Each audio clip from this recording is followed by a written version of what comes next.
Сәлем достар, бүгін сіздермен өте дәмді әрі тез дайындалатын тағам дайындайтын боламыз. Бұл тауық еті мен картопты пеште пісірілетін әдісі. Менде тауық плечіктері, яғни иықтары. Оны жақсылап жуып кептіріп аламыз. Содан соң үстінен тұз себеміз.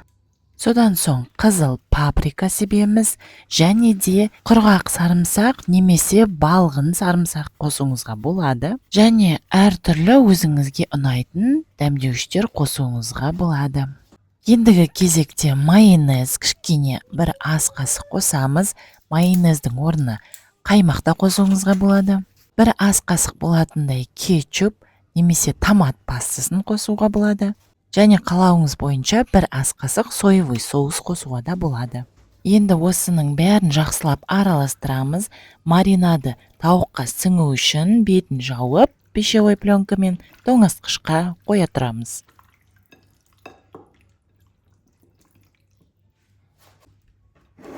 Тауығымыз маринадталып жатқан уақытта картоптарымыздың қабығын ашып, жуып, дайындай береміз.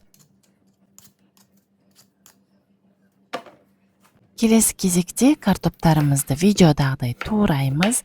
Қалыңдығы жұқа болғаны жақсы, сонда пеште тез піседі. Енді тоңазытқышыңызда укроп немесе петрушка болған жағдайда оны да қосып жіберуіңізге болады.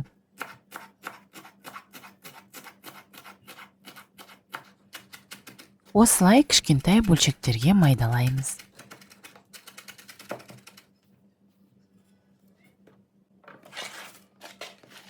Кесіп дайындап қойған картоптарымызды жақсылап тұздаймыз. Содан соң өздеріңіз сүйіп жақсы көретін дәмдеуіштерді қосамыз. Мен қызыл паприка қостым тағы да. Содан соң майдалап кескен укроптарымызды бетінен сеуіп. Содан соң бір ас қасықтай сұйық май қосатын боламыз. Оның орнына оливковый майды да қосуға болады. Және мен бір ас қасықтай майонез қосқан болатынмын.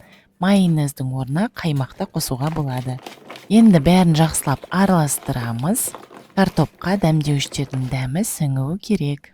Содан соң противенімізді алып, үстінен пергамент қағазын төсейміз. Противенге алдымен картоптарымызды саламыз және қолдарымызбен жайып шығамыз.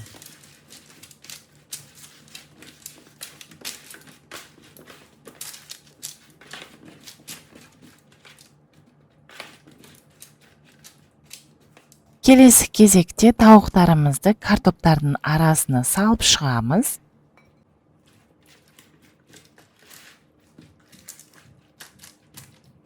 Алдымен пешімізде 20 минуттай бетін жауып пісіріп аламыз.